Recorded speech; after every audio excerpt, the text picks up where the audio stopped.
Lumubog sa dagat Mediteraneo ang barkong kargamento ng Rusya na Ursa Major, dalang pinaghihinalang higit pa sa ordinaryong kargang pang-industriya. Mga bahagi na konektado sa mga reaktor nuklear ng submarino na posibleng nakalaan para sa Hilagang Korea ngayong Miyerkules, ika-13 ng Mayo, 2026.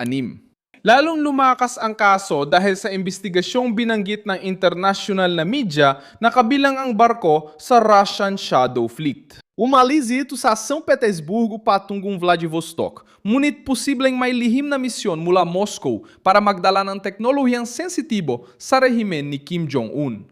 2 tripulante ang namatay, 14 ang nailigtas, at ang barko ay nakahimlay ngayon sa humigit kumulang 2,000 hanggang 2,500 metro ang lalim. Sa isang lugar sa pagitan ng Espanya at Algeria, may mas matinding spekulasyon pa na direktang sangkot ang Estados Unidos sa trahedyang ito.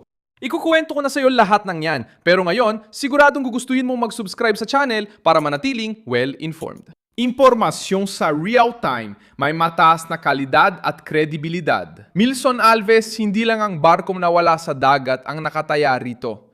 Ang barko ay pagmamay-ari ng Oboron Logistica, kumpanyang konektado sa Ministry ng Depensa ng Rusya at target ng parusa mula sa US at EU. Opisyal, ang manifesto ay nagsasaad ng 129 na container, mga crane at mga kagamitang pang-industriya. Ngunit ayon sa Associated Press, sinabi ng mga autoridad ng Espanya na mismong ang kapitan ang nagsabi na may 2 bahagi ng nuclear reactor na walang nuclear fuel, na kahalintulad ng ginagamit sa mga submarino. Binabago nito ang daloy ng kwento. Hindi ito tungkol sa pagkalat ng radyasyon sa dagat, kundi posibleng pagtatangkang magdala ng sensitibong teknolohiyang militar sa bansang matagal nang humahamon sa mundo, gamit ang mga misil, nuclear na pagsubok at pagbabanta. Nangyari ang paglubog noong Disyembre 2020 malapit sa timog silangang baybayin ng Espanya, matapos ang mga pagsabog sa makina. Ang bersyon ng Russia ay nagsabing may sabotahe at nabanggit pa ang isang teroristang pag-atake. Samantala, binanggit ng mga imbestigasyong sinipi ng kanlurang media ang posibleng panlabas na interbensyon para hadlangan ang paghahatid ng kargamento. Iniulat ng The Guardian na may mga sinyales ng lindol na kahalintulad ng pagsabog ng mga mina na natukoy bago tuluyang nawala ang kargamento sa ilalim ng dagat Mediteraneo. Napansin din ang kilos ng isang barkong pandigma ng Russia na sinasabing kumuha ng kontrol sa lugar ng pagsagip at pinahirapan ng panlabas na pagmamasid. Diyan pumapasok ang anino ni Trump sa kaso. Walang pampublikong ebidensya na si Donald Trump ay nag-utos ng anumang aksyon laban sa barkong Ruso. Lumalakas ang spekulasyon dahil ang ganitong operasyon na may nuclear na karga ay nagdudulot ng pagdududa.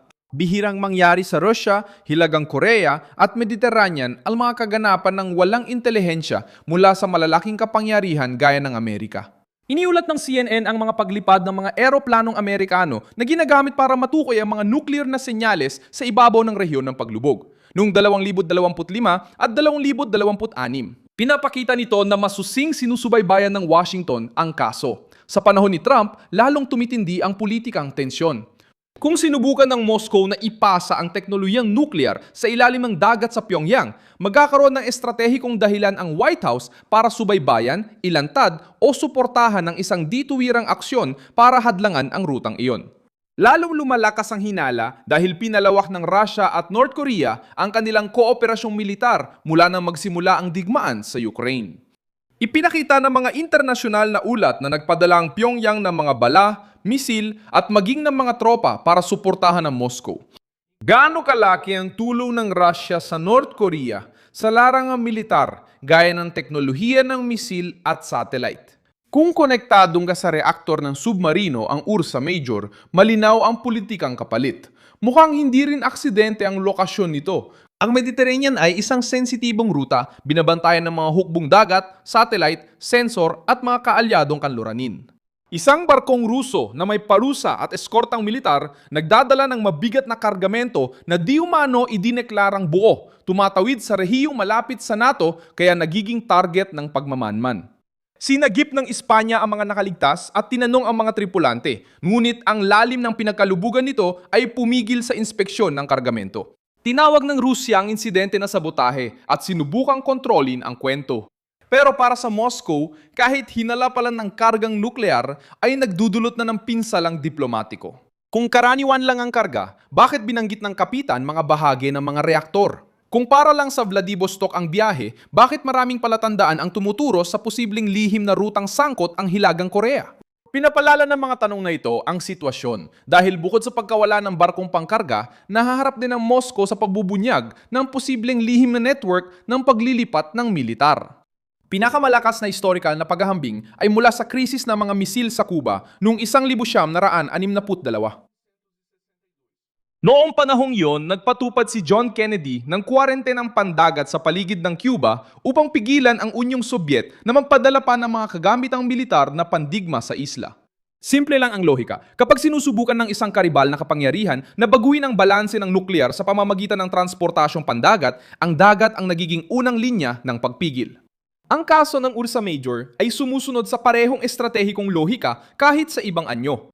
Walang pampublikong talumpati na nag-anunsyo ng pagharang at wala ring hayagang sagupaan sa pagitan ng mga armada. Pero pareho pa rin ang diwa, pigilan na makarating ang sensitibong teknolohiya sa isang mapanganib na rehimen bago lumaki ang problema. Iba pang mga bansa ay kumilos na rin noon bago umusad ang mga mapanganib na programang nuklear. Sinira ng Israel ang Osirak reactor ng Iraq noong 1980, isang dahil inisip nila na kayang gawing banta ni Saddam Hussein ang kakayahang nuklear. Noong 2007, inatake ng Israel ang isang pasilidad sa Syria na ayon sa mga sumunod na pagsusuri ay may mga katangian ng isang hindi idineklarang reaktor nuklear. Ipinapakita ng mga halimbawang ito na kapag may banta na mapasakamay ng kalaban ang nuklear na teknolohiya, agad umaaksyon ng mga gobyerno kahit walang kumpletong pampublikong kumpirmasyon. Kasama sa madilim na tradisyong, ito ang kaso ng barkong Ruso na hindi na hinihintay lumala ang banta kung maaari magbago ng balanse ng militar sa reyon ang kargamento. Para kay Trump, pwedeng gamiting sandatang pampolitika laban kina Putin at Kim Jong-un ang pagbagsak ng Ursa Major. Kung maipapanindigan ng White House na sinubukan ng Rusya ipasa ang teknolohiyang nuklear ng submarino sa Hilagang Korea. Pinatitibay ng kaso ang teorya na ginagamit ng Moscow ang digmaan sa Ukraine para bumuo ng mapanganib na alyansang militar kasama ang mga hiwalay na rehimen. Pinatitindi rin nito ang presyon para sa parusa, pagmamanman ng hukbong dagat at intelihensya laban sa shadow fleet ng Rusya. Kahit hindi aminin ni Trump ang pagkakasangkot, maaari niyang gawing patunay ang insidenteng ito na epektibo ang kanyang patakaran ng lakas laban sa mga kalaban. Bago pa mailipat ang sensitibong kagamitan sa dagat, ang susunod na hakbang ay dadaan sa 3 panig. Hawak pa rin ng Espanya ang investigasyon, pero ang lalim ng lugar ay nagpapahirap sa madaling visual na ebidensya. Pwedeng gamitin ng Estados Unidos at mga kaalyado ang datos mula satellite, sensor sa dagat at tala ng nabigasyon para muling buiin ang totoong ruta ng barko. Malamang na itatanggi pa rin ng Rusya ang nuclear na pagpupuslit at ituturing itong pag-atake sa sibilyang barko. Samantala, ang Hilagang Korea ay nananatiling sentro ng hinala dahil maari siyang makinabang sa isang kargamento na maaring magpabilis sa kanilang mga ambisyong pang-submarino at magpalawak ng banta sa Pasipiko. Ako si Milson Alves, internacionalista, at layunin kong bigyan ka ng tapat na impormasyon araw-araw. Makikita ang mga news links sa video description.